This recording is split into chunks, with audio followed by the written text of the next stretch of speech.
ক্ষমা করা কিংবা উদারতা প্রদর্শন করা একটি মহৎ গুণ। ক্ষমাশীল ব্যক্তিই হলো সর্বোত্তম সবরকারী। ক্ষমাশীলতার গুণে গুণান্বিত হয়ে একজন সাধারণ মানুষ হয়ে ওঠেন অসাধারণ। যিনি ক্ষমা করেন তিনি ধৈর্যশীল ও সৎকর্মশীলদের অন্তর্ভুক্ত। আল্লাহ তাআলা নিজে দয়াশীল ও ক্ষমাশীল বলে তিনি ক্ষমাশীল ব্যক্তিকেও ভালোবাসেন। সৌদি আরবে তেমনই এক উদার বাবার দেখা মিলল, যে খুনি নিজের ছেলেকে হত্যা করে দুনিয়া থেকে চিরতরে বিদায় করে দিয়েছে। মৃত্যুদণ্ড কার্যকরের আগ মুহূর্তে সেই খুনিকেই ক্ষমা করে দিলেন বাবা। শেষ সময়ে তার এমন উদারতা দেখে উপস্থিত কর্মকর্তারা হতবাক হয়ে গেলেন। আল হুমাইদি আল হারবি নামের ওই বাবা হঠাৎ করে দণ্ড কার্যকরের স্থানে যান। সেখানে গিয়ে ঘোষণা দেন ছেলের হত্যাকারীকে ক্ষমা করে দিয়েছেন তিনি। অথচ ওই হত্যাকারীর দণ্ড কার্যকরের প্রস্তুতি নেওয়ার আগে আল হুমাইদি আল হারবির কাছে একাধিকবার গিয়েছিলেন সরকারি কর্মকর্তারা।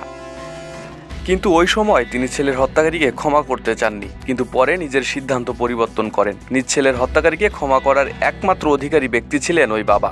সেই অনুযায়ী বিনা শর্তে তিনি হত্যাকারীকে ক্ষমা করে দেন। এতে করে সেখানে থাকা সবাই বেশ অবাক হন। ওই বাবা জানিয়েছেন ধর্মীয় দিক বিবেচনা করে তিনি এমন সিদ্ধান্ত নিয়েছেন, যদিও প্রথমে হত্যাকারীকে ক্ষমা করতে চাননি, কিন্তু পরে নিজের মন পরিবর্তন করেন। ছেলের হত্যাকারীকে ক্ষমা করা ওই বাবার এমন উদারতার প্রশংসা করেছেন সাধারণ মানুষ। তারা এটিকে ক্ষমার একটি অনন্য উদাহরণ হিসেবে অভিহিত করেছেন। আরিফ হাসান, ঢাকা প্রকাশ।